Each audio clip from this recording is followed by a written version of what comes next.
अस्सलामुअलैकुम, आप देख रहे हैं समा। मैं हूं सिद्रा मीर और मैं हूं सबा शेख। बुलेटिन में कहेंगे खुशामदीद। सबसे पहले बात करते हैं मरियम नवाज के एक और मुतनाज़ बयान की। DGISPR के बैकडोर राब्तों से मुतालिक बयान पर बोली, राब्ते ऊपर की सतह पर होते हैं, हो सकता है उन्हें इल्म ही ना हो। DGISPR रात को दिन कहने से बेहतर है कि खामोश रहें।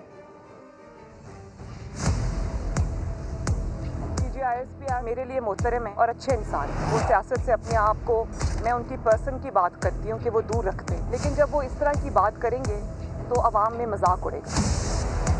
क्योंकि पिछले कई साल से एक के बाद एक चीज़ अवाम के सामने आई है। जिस तरह 2018 के इलेक्शन के अंदर कौम के वोट पे डाका डाला गया, पूरी दुनिया के सामने है, तो आप बात वो करें जो दुनिया माने।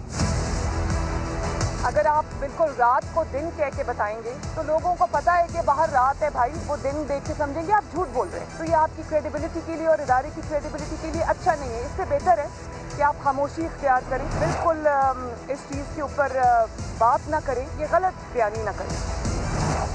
राब्ते हम नहीं कर रहे हैं, आप कह रहे थे राब्ते हो रहे हैं, शायद उनके इल्म में ना हो मैडम, क्योंकि जब बात होती है तो वो ऊपर के लेवल पे होती है, हर किसी को इत्तेमाद में वहाँ नहीं लिया जाता। लेवल की नहीं है, नहीं, उनके इल्म में नहीं होगा। लेकिन जिनको बैकडोर राब्तों की ज़रूरत है ना, वो उनको है जो इस वक्त मुश्किल में है।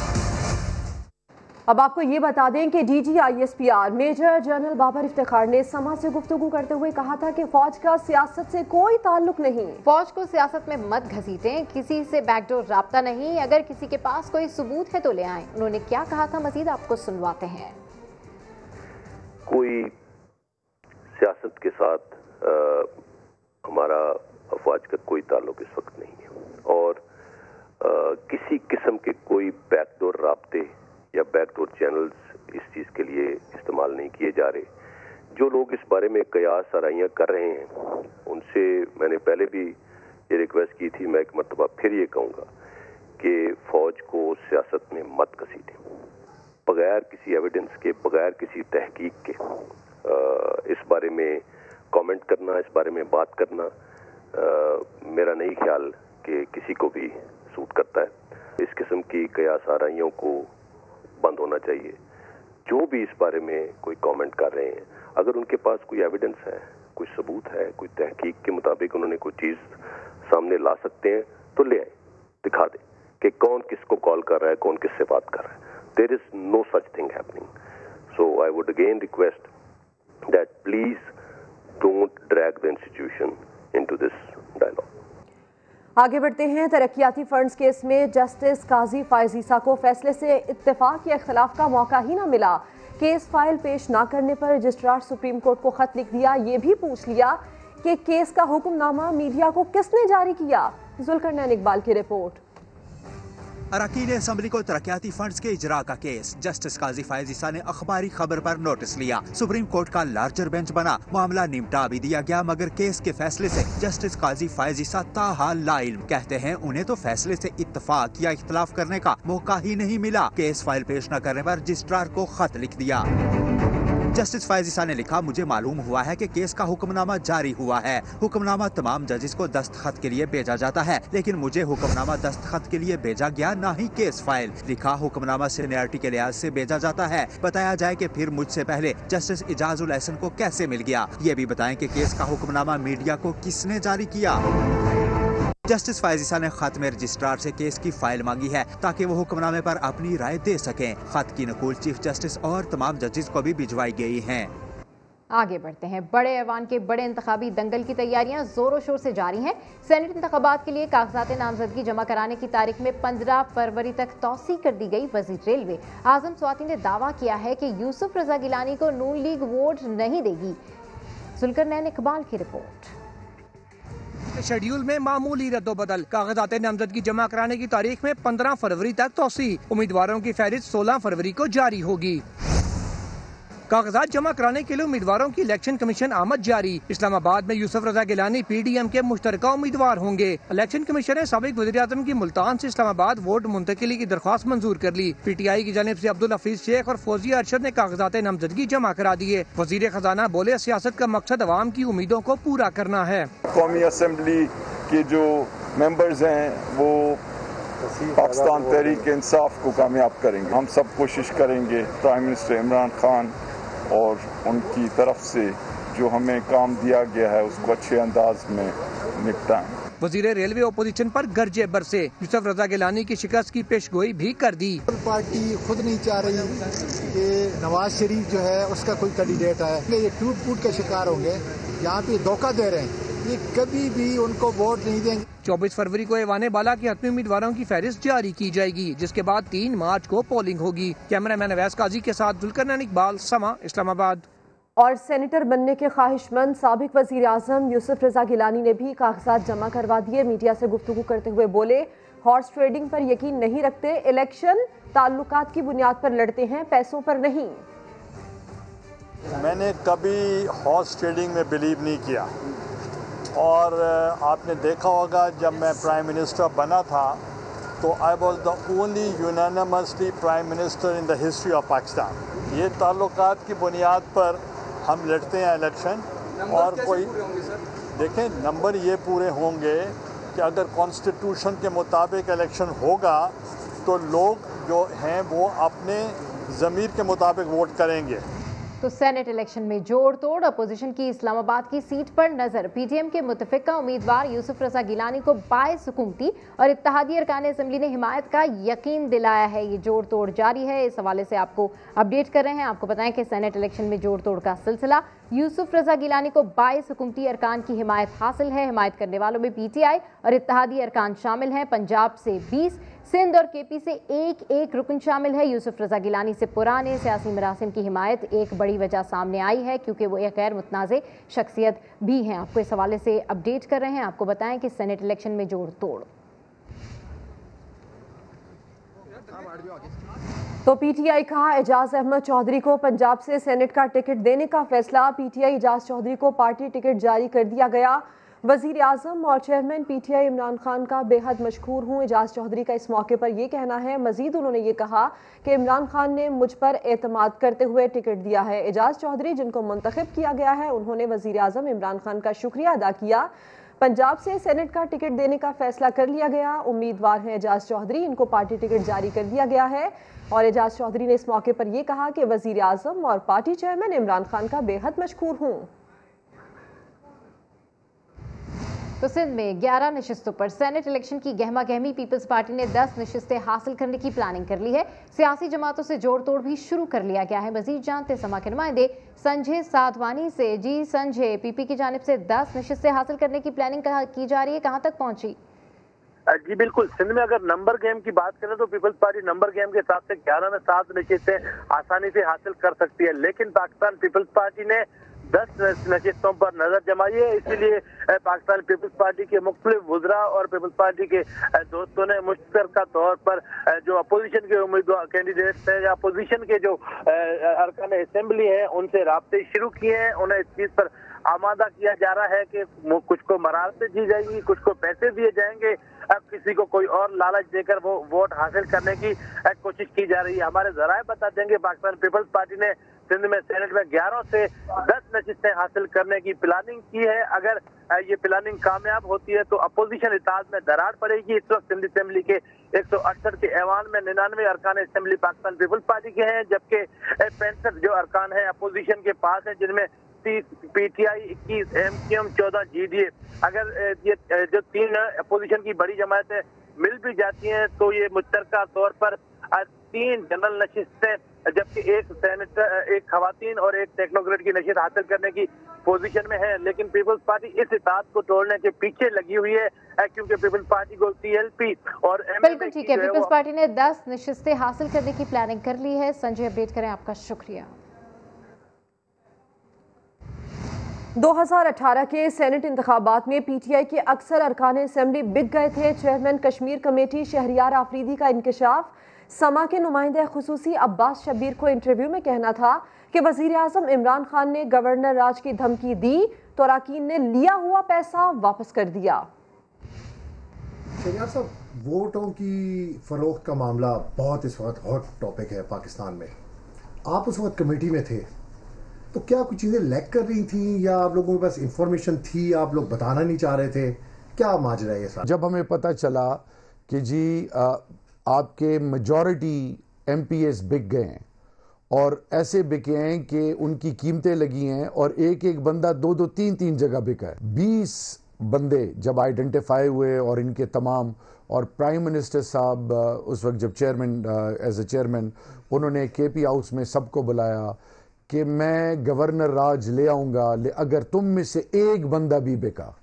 So that was a very clear message, और उस मैसेज की वजह से क्या हुआ कि लिए हुए पैसे वापस हुए। ये जो वीडियो रिलीज हुई है एक, अब इसके बाद जो अब ये सेनेट का इलेक्शन है और इसके बाद प्राइम मिनिस्टर जिस तरह कहते हैं कि जितना भी टोला है जो कि जरिया बनता है इस तमाम सिस्टम का, उसको एक्सपोज करना प्राइम मिनिस्टर साहब का पहली प्रायोरिटी है। प्राइम मिनिस्टर की नजर पाकिस्तान की तमाम उन लोगों पर है जो इस मुल्क के नाम पे या सियासत के नाम पे या जमहूरियत के नाम पे या पार्लियामान के नाम पे दबा है। प्राइम मिनिस्टर बेनकाब करेंगे, चाहे वो पीपल्स पार्टी हो, चाहे वो MQM हो। चेयरमैन सेनेट पर भी ये इल्जाम था कि वो भी पैसे देकर आए। Nobody is above law. जो भी गलत तरीके से पैसे के बलबूते पे जो भी कुछ हुआ है, मेरा प्राइम मिनिस्टर इंशाल्लाह उनको एक्सपोज करे। प्राइम मिनिस्टर साहब विल गो ऑल आउट और तारीख में उनका नाम सुनहरी अल्फाज से लिखा जाएगा। वो तमाम लोग जो पैसे के बलबूते पे सियासत, ओहदों और रुतबों और ग्रुप्स की शक्ल में या प्रेशर ग्रुप्स बनाते हैं, जिनके जो भी ताल्लुकात हैं, ईच वन ऑफ देम इंशाल्लाह विल बी एक्सपोज। इस डिबेट के बाद ये प्रोसेस में जो इसमें इन्वॉल्व है, चाहे मैं क्यों ना हूं, उसको आज एक्सपोज होना चाहिए। ऐवानों में बैठने वाले अगर वो गैरतमंद नहीं है, हलाली नहीं है, वो प्रॉपर प्रोसीजर और चैनल्स के थ्रू नहीं आते, तो मींस सिस्टम सही नहीं है। सिस्टम को ठीक करने के लिए इन तमाम हालात में मेरा प्राइम मिनिस्टर की उसकी कमिटमेंट को ये चीजें खाइफ नहीं करती। लोग प्रेशर आता है, कॉम्प्रोमाइज करते हैं, इन पर प्रेशर आता है, ये अल्लाह से ताल्लुक जोड़ के उनको एक्सपोज करते हैं जो इस मुल्क को इस लहज पे पहुंचाने में कलीदी रोल जिनका है। वफाकी वज़ीर इत्तला शिबली फराज कहते हैं तहरीक इंसाफ के अरकान सिर्फ पार्टी के नामजद उम्मीदवारों को ही वोट देंगे। ओपन बैलेटिंग पर हिज़्ब इख्तिलाफ की मुखालफत समझ से बालातर है। ये लोग नहीं चाहते कि सियासत से पैसे के कल्चर का खात्मा हो। इमरान खान वो सेनेट में जो सेनेट बराए फ़रोग़ का कल्चर है उसको ख़त्म करने के लिए पुरअज़्म है। एक ऐसा निज़ाम तश्कील देने चाहते हैं जिसमें कि कोई सेनेट के इंतखाबात के बाद कोई उस पर उंगली ना उठा सके। अपोजिशन जमातों की मुखालिफत समझ से बिल्कुल बालातर है। शायद वो नहीं चाहते पैसे का कल्चर ख़त्म करना पाकिस्तान की सियासत में।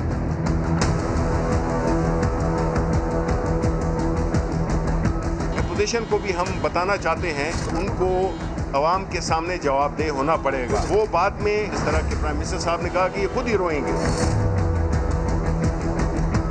फिर रोना नहीं है। पूरा मौका दिया अपोजिशन को, उन्होंने अपने माजी से अपने आप को अलहदा नहीं किया, न करना चाहते हैं। कोई इख्तिलाफात नहीं, जो फैसला इमरान खान करता है उस पर सबका इत्तेफाक होता है। पूरा यकीन है कि हमारे जो मेंबरान हैं वो पूरी तरह से इस बात पे कायम हैं कि उन्होंने पार्टी के नामज़दा कैंडिडेट्स को ही वोट देना है और इंशाल्लाह ऐसे ही। पीपल्स पार्टी ने सेनेट इलेक्शन के लिए सिंध से 12 उम्मीदवारों के कागजात नामजदगी जमा करवा दिए। वज़ीर आला सिंध ने अरकान असम्बली पर पैसे लेने का इल्ज़ाम गलत करार दे दिया। कहा विफाकी हुकूमत बौखलाहट का शिकार है। सरप्राइज के लिए 3 मार्च का इंतजार करें। सलमान अहमद की रिपोर्ट। सिंध से सेनेट की 11 नशिस्तों के लिए पीपल्स पार्टी के उम्मीदवारों ने कागजात नामजदगी जमा करा दिए। जनरल नशिस्त पर सलीम मांडवी वाला, शहरी रहमान, ताज हैदर, टेक्नोक्रेट के लिए फारूक एच नाइक और शहादत आवान की कागजात जमा कराए गए। सूबाई इलेक्शन कमिश्नर के बाहर मीडिया से गुफ्तगू में मुराद अली शाह ने दावा किया कि वफाकी हुकूमत बौखलाहट का शिकार है। उन्होंने पार्लियामेंटेरियन पर पैसे लेने का इल्जाम भी गलत करार दे दिया। मुझे बड़ी हैरत हुई है, ये अभी बैठ के प्राइम मिनिस्टर साहब भी बड़ी बड़ी बातें कर रहे हैं, पैसे बता रहे हैं इतने इतने करोड़। पिछले 2 सेनेट इलेक्शन तो उन्होंने खुद हिस्सा लिया, क्यों नहीं उसको सामने किया? पीपी रहनुमा शहरी रहमान का कहना था कि इलेक्शन कमीशन ने कागजात नामजदगी जमा कराने का शेड्यूल उजलत में जारी किया। शेड्यूल बहुत तेजी में इन्होंने वहाँ आपने देखा जारी कर दिया था। हम जब नॉमिनेशन पेपर्स सब जमा करा चुके हैं तो रिलीफ दे दिया गया। लगता है कि कुछ लोगों के पेपर्स ऑर्डर में नहीं है, कुछ टिकटें सही नहीं जारी। शहरी रहमान ने तब्दीली सरकार की माशी पॉलिसियों पर भी तनकीद की। कहा कि बिजली महंगी करने से आवाम का जीना 2 भर हो जाएगा। कैमरामैन कामरान उद्दीन के साथ सलमान अहमद, समा, कराची। सेनेट इंतखाबात में वोटों और नोटों का धंधा वीडियो स्कैंडल की तहकीकात के लिए कायम वुज़रा कमेटी की पहली बैठक हुई। वजारत इंसानी हुकूक के दफ्तर को कमेटी सेक्रेटरीट बनाने पर इत्तेफाक हुआ। वीडियो मंजर आम पर लाने वाले सहाफ़ी को भी बुलाया जाएगा। इस्लामाबाद से रिपोर्ट कर रहे हैं अब्बास शब्बीर।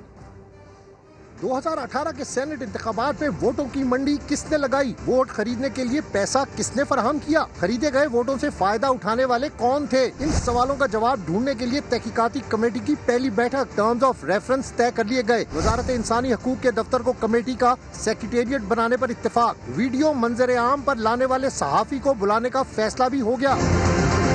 इजलास में तीनों अरकान फवाद चौधरी, शेरी मजारी और शहजाद अकबर शरीक हुए। कमेटी का वाक़े से मुतालिक मालूमात रखने वालों की मदद लेने का भी फैसला। ऐसे अफराद तहरीरी तौर पर या कमेटी के सामने पेश होकर मालूमात दे सकते हैं।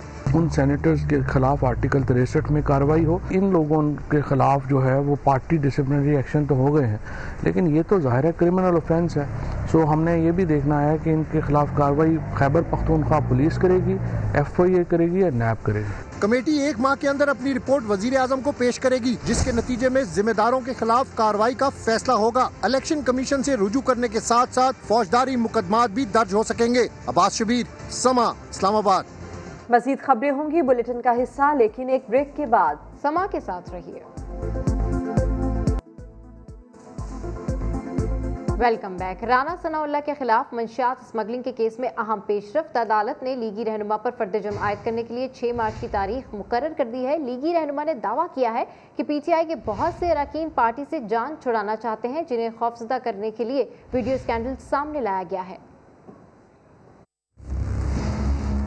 इनके चेहरे से नकाब जो है वो उठ चुका है। इनकी फितरत का, इनकी औकात का, इनकी पार्टी के अंदर भी सबको मालूम है और बाहर भी मालूम है कि बहुत सारे अराकीन ऐसे हैं कि जो खुद इनसे जान छुड़ाना चाहते हैं, तो उनको टेरराइज करने के लिए वीडियो लाई गई है। सारी जो करप्शन हुई है इसमें PTI खुद शामिल थी। PTI की लीडरशिप जो है वो शामिल। इलेक्टेड टोला है, ये बुरी तरह से नाकाम होगा। इलेक्शन रिफॉर्म होनी चाहिए, लेकिन वो एक पैकेज की सूरत में होनी चाहिए, जो सिर्फ इमरान खान नियाजी के दोस्तों को जो है वो बेनिफिट करें।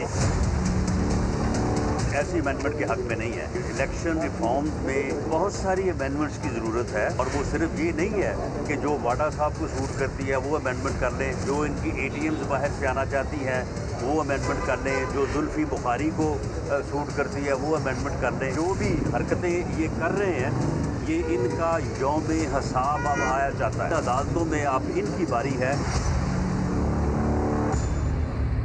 32,000 टन गंदम सड़ गई, लेकिन अवाम को ना दी। इसका जिम्मेदार कौन है? समा के सवाल पर नासिर हुसैन शाह बोले, मामले की इंक्वायरी जारी है, जिसका नाम आया उसके खिलाफ कार्रवाई होगी। एंटी करप्शन की जानिब से मुतादिद अफसरान को बरतरफ किया गया है। एक वीडियो वायरल की गई है, अगर आप उसको गौर से देखेंगे तो उसमें आपको जो गंदम है, जो बिखरी हुई गंदम उस ट्रक में नज़र आ रही है, वो तो आपको बिल्कुल साफ नज़र आ रही है कि जो वहाँ से लोडिंग एंड लोडिंग होती है, और 1-2 बोरियों को फोकस करके कोई चीज़ें उनमें से निकाली जा रही हैं जो ज़ाहिर है गंदम नहीं है, जो वीट नहीं है।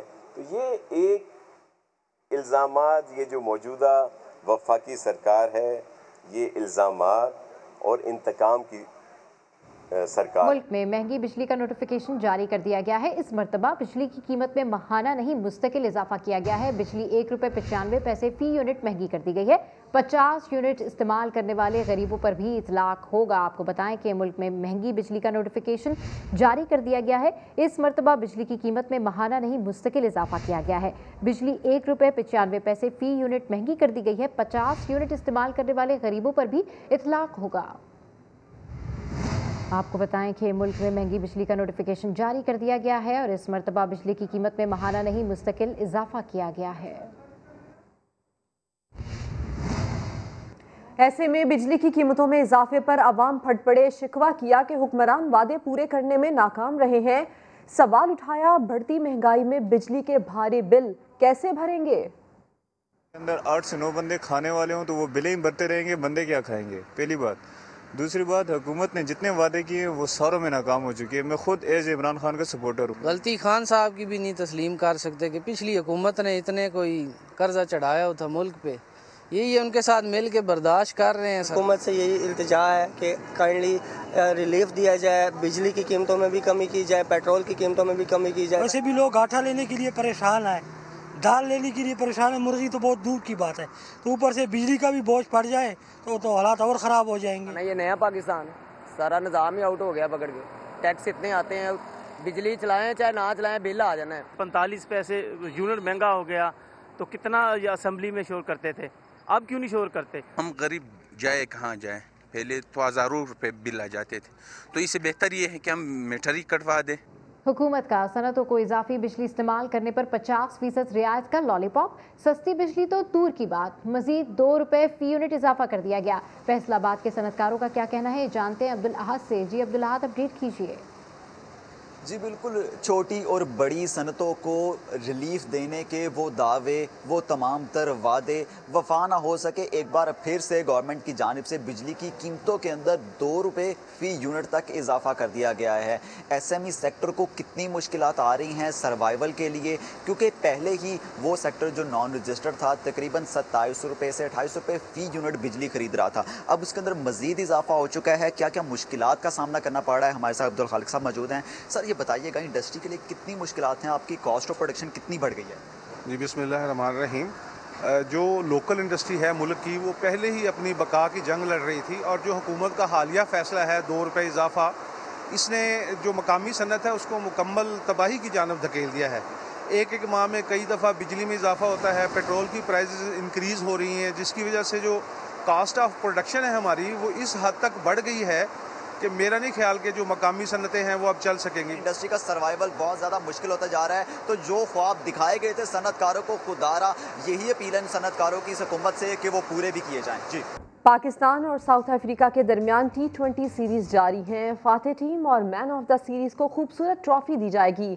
ये ट्रॉफीज किसने तैयार की हैं, जानने के लिए चलते हैं लाहौर, जहां हमारे नुमाइंदे मोहम्मद कुर्बान ट्रॉफी बनाने वाले आर्टिस्ट के साथ मौजूद हैं। जी कुर्बान, बताइए।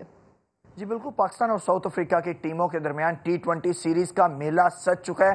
पहले मैच में पाकिस्तान की टीम फातेह रही और दूसरा मैच आज खेला जा रहा है। मैं इस वक्त मौजूद हूँ उस ट्रॉफी के साथ जिसके लिए ये सब जदोजहद की जा रही है, और हमारे साथ वो शख्स भी मौजूद हैं जिनके हाथों का तख्लीक करदा ये शाहकार फनपारा है। उनसे गुफ्तगू करते हैं। जैसा कि इस दफ़ा हमने इसको ट्रॉफी को शेप दिया कप स्टाइल की, इसमें क्योंकि उन्होंने सोचा कि हम T20 कप कर रहे हैं, तो उसमें फिर बिल्कुल शेप ये हमने ब्रॉस की तरह की गोल्डन जो है ये मेटल की बना के दी है। 2007 में भी पाकिस्तान में साउथ अफ्रीका विजिट हुआ था, तो उस वक्त भी हमने ऐसा ही कप ब्रॉस का बनाया था, कार्विंग, हैंड कार्विंग किया हुआ। 14 साल बाद भी ये साउथ अफ्रीका की टीम वापस आई, तो उसकी ट्रॉफी भी हम बना रहे हैं। आपको ये भी दिखाते हैं कि ये है वो अवार्ड जिसे मैन ऑफ द मैच को दिया जाएगा, जबकि जो मैन ऑफ द सीरीज को अवार्ड दिया जाएगा उसको सिल्वर कलर दिया गया, और वो भी हूबहू इसी तरह से है, बस थोड़ी सी उसमें चेंजेस की गई हैं। ये माजिद नवाज साहब का कहना है कि वो दिल जमी के साथ काम करते हैं और कोशिश करते हैं कि खूबसूरत और मुनफरिद ट्रॉफी तैयार करें। जी कुर्बान, तफसील के लिए शुक्रिया। खबरें और भी हैं लेकिन शामिल करेंगे इस ब्रेक के बाद, हमारे साथ रहिए। Welcome back. वज़ीर आज़म पाकिस्तान का कराची वालों के लिए तोहफा, चीन से पहुंचने वाले 50 फायर टेंडर्स और 2 बाउजर्स का शहर में फ्लैग मार्च हुआ। जमजम सईद की रिपोर्ट। आग लग जाए, चीखो पुकार मच जाए, मगर बहुत देर तक कोई बुझाने ना आए। लेकिन अब शायद ऐसा ना हो, क्योंकि शहर कराची के लिए वज़ीर आज़म इमरान खान का तोहफा आ गया है। चीन से 50 फायर टेंडर्स और 2 फायर बाउजर्स आ गए हैं। जदीद तर्ज के फायर टेंडर्स ने गवर्नर हाउस से DC वेस्ट ऑफिस तक फ्लैग मार्च किया। ये विफाक के ऐलान करदा पैकेज का हिस्सा है। 1.4 अरब रुपए मालियत है। Hardware, high pressure water gun fire और तेजी से आग बुझाने के अहल हैं। ये फायर टेंडर्स इतवार को KMC महकमा फायर ब्रिगेड के हवाले किए जाएंगे। कैमरामैन अली मुशर्रफ के साथ जमजम सईद, समा, कराची। अभी लेंगे ब्रेक, जिसके बाद होंगी हेडलाइंस। देखते रहिए समा।